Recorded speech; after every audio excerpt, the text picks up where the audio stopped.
I believe the first step you must take into Africa should be in Sierra Leone.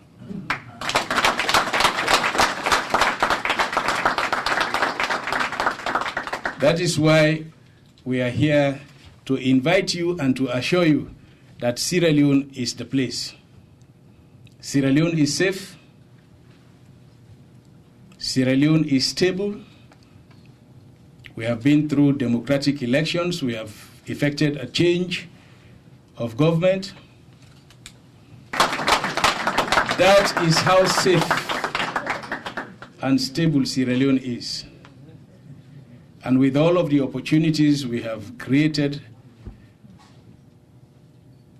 the changes in the laws and the structures we have put in place, I am sure if there is any investment opportunity anywhere in Africa you should jump at, I believe Sierra Leone should be the country.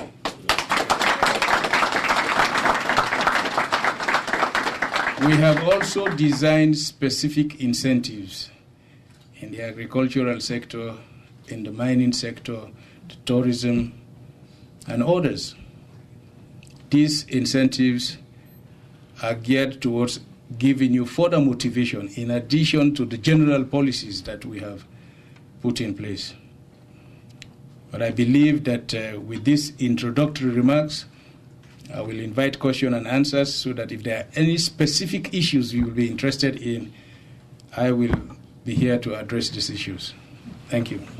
Okay, I would like, since the youth are our future, I'd like to give the first question to a student who has been pre-selected. He was the president of the Model African Union at Georgia State University last year, and his name is Christopher Harden McKinney. Okay, Mr. President. When you gave your UN speech, you talked about the year of implementation, and I was wondering, what are your priorities, and how would you rank the priorities that you set?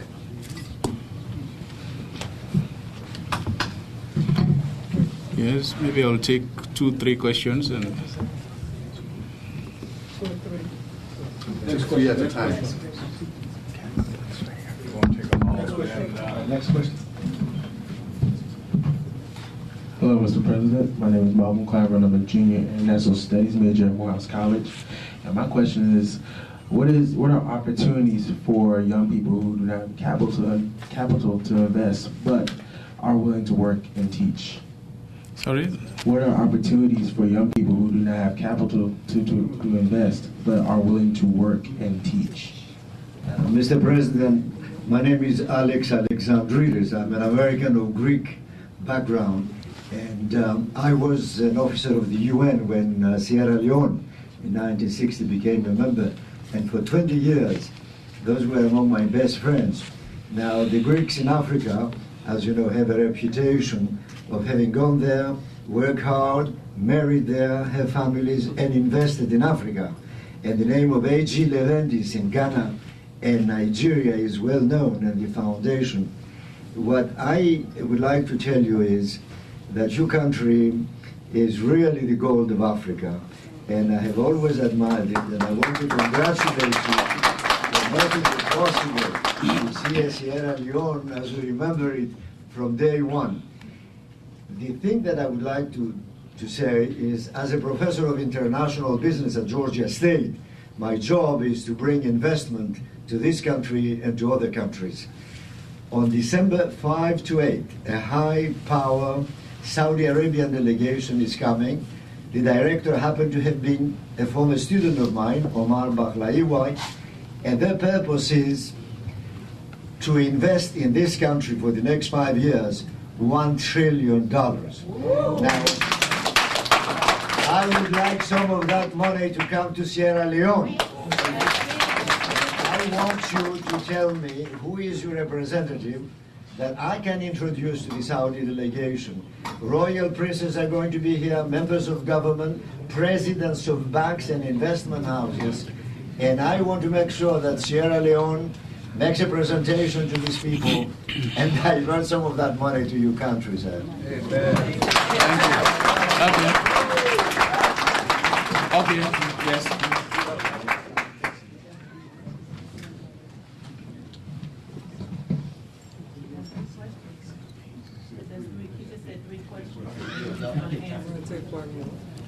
Okay, let me comment on. Let me thank our professor friend for his comment on Sierra Leone. It's not really a question, but I believe that you are somebody that have lived there and really have a feel of the potential of the country.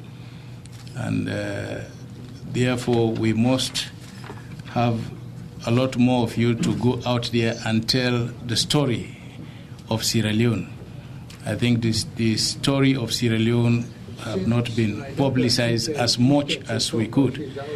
And on the issue of the team that is coming from Saudi, I will ask the ambassador to establish contacts with you.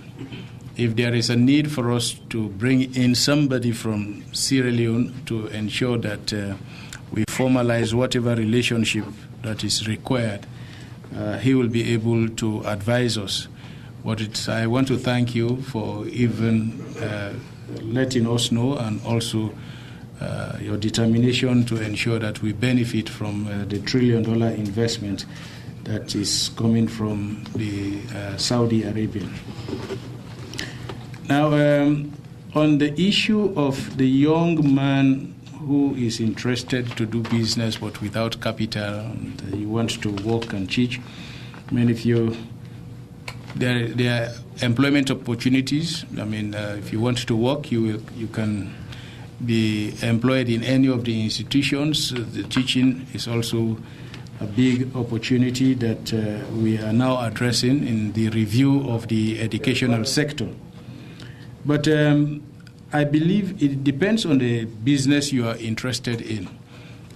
Within the country, if you design a business proposal that is a viable proposal, I am sure the banks will talk to you, and whatever investment requirements that are required by the proposal, I'm sure that if it is a viable proposal, the bank will definitely give you support. And not only banks in Sierra Leone, but even banks out of Sierra Leone will consider giving you support. On the first question on the implementation, I made the pronouncement because we have rolled out programs in our agenda for change. Remember, when we formed the government, we put together the promises we made and the aspirations of the people into what we call the agenda for change. And we prioritize this agenda because our view is that at the time we took over, all of the issues needed attention, but you cannot address everything. So therefore, we decided to prioritize the issues. We prioritize issues we believe that, if addressed within the first 5 years of our administration, will lay the basis of the change that we are yearning for in the country. So that is why we prioritize agriculture, energy, infrastructure, and human development, education and health. And along with this, we decided to open up the private sector and also ensure that the good governance issues of the fight against corruption, human rights, the gender issues are addressed alongside. And for us to remain focused on the implementation of these programs, I said 2011 being the eve of an election, we have to remain focused and ensure that the programs we have rolled out are completed, and continue with these programs until we develop the successor program of the Agenda for Change, which we are now developing, so that there will be continuity. Immediately after the 2012 elections, we will continue with the successor program until 2017. Thank you.